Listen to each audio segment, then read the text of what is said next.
নমস্কার, আমি স্নিগ্ধা। আশা করি আপনারা সকলেই ভালো আছেন। সকলকে স্বাগত জানাই আমার ছোট্ট ইউটিউব চ্যানেলে এবং আমার জগতে। আজকে আমি আপনাদের সাথে শেয়ার করব আমার নেল এক্সটেনশনের কিছু গল্প। আমি তখন বেশ ছোট। দেখতাম বড় দিদিরা অনেক বড় বড় নখ করছে। সাধারণত আমারও সেই সময় খুব ইচ্ছে করতো যে আমি যদি একটু নখ বড় করতে পারতাম। কিন্তু আমাদের স্কুল ছিল প্রচণ্ড রেস্ট্রিক্টেড। তোমাকে চুল ঠিক করে বাঁধতে হবে, নখ একদম নিট অ্যান্ড ক্লিন রাখতে হবে, তোমার পোশাক আশাক পরিষ্কার পরিচ্ছন্ন রাখতে হবে, এমনকি জুতোর কেসটা অবধি আমাদের স্কুলে প্রত্যেক দিন পর্যবেক্ষণ করা হতো।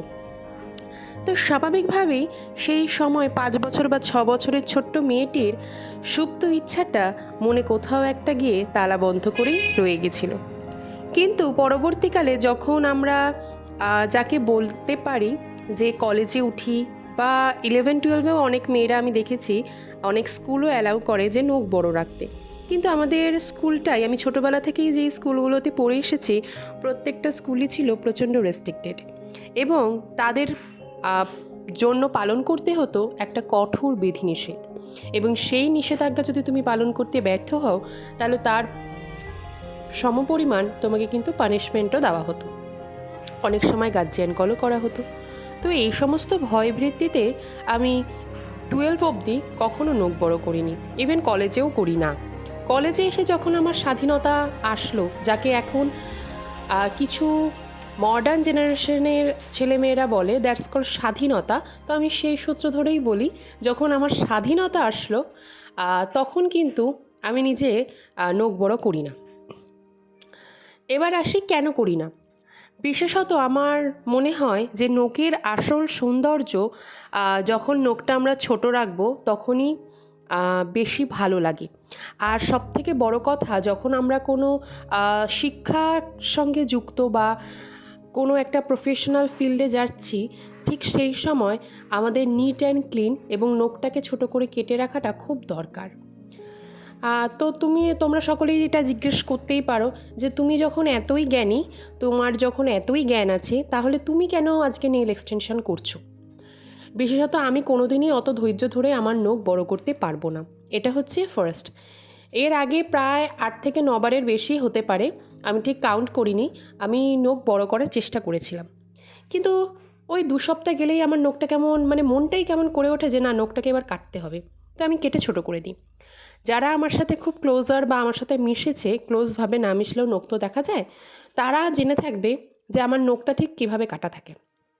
পায়ের নখ এবং হাতের নখ, দুটো নখকেই আমি সমানভাবে পরিষ্কার পরিচ্ছন্ন রাখাটাই পছন্দ করি। তো এই নেল এক্সটেনশনটা আমি যখন করি, আমি প্রায় 5 থেকে 6 মাস নিজে আগে সেলফ অ্যানালাইসিস করি যে এটা করা কি আমার ঠিক হবে।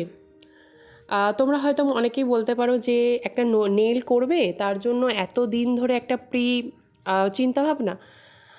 হ্যাঁ, আমি একটু করি। আমি একটু ওভার থিঙ্কিংয়ের মানুষ, তো আমি আগে ভালোটা ভাবি, তারপরে খারাপটা ভাবি, অনেক সময় আবার খারাপটাও আগে ভেবে নিই যে কী হতে পারে। তো আমি ভালো করে সমস্ত কিছু সার্চ করে এই সমস্ত বিষয়ের উপরে রিসার্চ করে ফেলি, তারপরে দেখি না নখটা নেল এক্সটেনশনটা করাই যাক। আমি অন্য কারো কাছেই যাইনি। আমি প্রথমেই আমার স্টুডেন্টের যিনি মা আছেন, তিনি হচ্ছেন একজন নেইল আর্টিস্ট, তো তাকেই আমি প্রথম হায়ার করি এবং তিনি আমাকে প্রথমে নেল করে দেয়। আমার খুবই ভালো লাগে। পরবর্তীকালে আমি রিয়েলাইজ করি যে এই নেল ফেল আমার জন্য নয়। তো খুব শখ হয়েছিল, তাই জন্য করেছি। বাট প্রথম প্রচণ্ড অসুবিধা হচ্ছিল, যেহেতু এত বড় নেল করাটা খুব হতে পারে ইজি, কিন্তু ওটাকে ক্যারি করাটা খুব ডিফিকাল্ট। তো আমার নেলটা আমি এখানে অ্যাক্রিলিক করেছিলাম। অ্যাক্রিলিক উনি আমাকে বলেছিল দুটো টাইপ হয়, অ্যাক্রিলিক আর জেল। যেহেতু এই বিষয়ে আমি একটু আগে থেকে নলেজ নেওয়া ছিল, তো অ্যাক্রিলিকটা একটু হার্ডই হয়। বাট হার্ডই হলেও হবে কি, আমার সেকেন্ড ফিঙ্গারের রাইট সাইডের সেকেন্ড ফিঙ্গারের রিংটা নেলটা ভেঙে গেছে। তো সেটা আমারই ফল্ট, ওনার কোনো ফল্ট নেই, উনি কাজ ভালোই করেছে। তো বিশেষত এটাই বলার যে আমরা যে এখনকার মডার্ন জেনারেশনে বলি যেটা স্বাধীনতা, যে আমরা কলেজে উঠলে প্রপার স্বাধীন হয়ে যাব, ব্যাপারটা কিন্তু সেরকম কিছুই থাকে না। হ্যাঁ, এটা হয় যে তোমার মা বাবা তোমাকে সম্পূর্ণভাবে বিশ্বাস করতে শেখে যে না, এবার ও আস্তে আস্তে কলেজে যেতে পারবে, নিজের লাইফটাকে নিজে ঠিকভাবে গোছাতে পারবে, তাই জন্য মা তোমাদের বাঁধনটাকে একটু আলগা করে, আর কিছুই নয়। কিন্তু এটাকে তোমরা স্বাধীনতা বলবে না।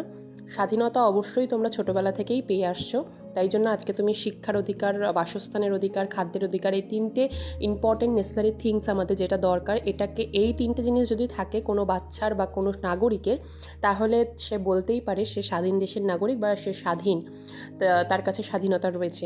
তো তোমরা এই জিনিসটাকে যে ভুল করো যে আমি স্বাধীন, আমি স্বাধীনতা পেয়ে গেছি, স্বাধীনতা আমরা অনেক আগেই পেয়ে গেছি 1947 সালে 15ই আগস্টে, কিন্তু স্বাধীন যে বিষয়টা সেটা কিন্তু আমরা ছোটোবেলা থেকেই পাই। তো কিছু মানুষের ক্ষেত্রে এটা একটা ভুল ধারণা থাকে, এটা তোমার মা তোমাকে আরও বেটারভাবে বিশ্বাস করে, এটাই যা, আর তোমাদের বাঁধনটা একটু আলগা হয়, এছাড়া আর কিছুই নাই। তো তোমাদেরকে আজকে একটা স্বচ্ছ ধারণা দিলাম যে স্বাধীনতা অ্যাকচুয়ালি কী, আর মায়ের বিশ্বাসযোগ্যতাটা থাকা অ্যাকচুয়ালি কী। তো এই করতে করতে দেখো আমি সত্যি কথা বলতে এত কিছু বুঝি না, তোমরা আমার থেকে অনেক বিশেষজ্ঞ ব্যক্তিগণ এখানে উপস্থিত রয়েছো, তো বিশেষজ্ঞ মণ্ডলীরা নিশ্চয়ই বুঝে যাবে যে কী কী ব্যাপার করছে। এই পিউটিকালস কী সব তোলে, আবার এই নোকের ওই গোড়া থেকে সব কেটে কুটে একদম পরিষ্কার করে দিল, কিন্তু আমি আবার লক্ষ্য করছি আমার আবার ওটা হয়ে গেছে, সেটা কোনো বড় কথা না। তো নেলটা কেমন হয়েছে তোমরা একদম লাস্ট ফিনিশিং দেখতে পাবে, অবশ্যই জানাবে যে নেলটা কেমন লাগলো তোমাদের। আমি একটু ইয়েলোর মধ্যেই রেখেছি, কারণ আমি শুনেছি যে হলুদ তরকারি মরকারি খেলে নাকি আবার নেলের মধ্যে লেগে যায়। তো এই সমস্ত জিনিসগুলোকে মাথায় রেখেই আমি কিন্তু ইয়েলোর ওপরেই করেছি, আর দুটো নিউড কালার করেছি। তোমরা অবশ্যই জানিও এখানে 3D আর 4K একটা ফোল্ড রয়েছে। তো আমার তো ভালোই লাগছিলো। ও বাবা, এত বড় বড় নোক আমি জীবনে কোনোদিনও দেখিনি আমার হাতের মধ্যে। তো যাই হোক, তোমরা জানিও। আর ভিডিওটা যদি ভালো লাগে আর এরকম সুন্দর সুন্দর ডিটেলস পেতে গেলে আমার চ্যানেলটাকে ঝটপট সাবস্ক্রাইব করো। সুস্থ থেকো, ভালো থেকো, হরে কৃষ্ণ, রাধে রাধে। দেখা হচ্ছে নেক্সট ভিডিও।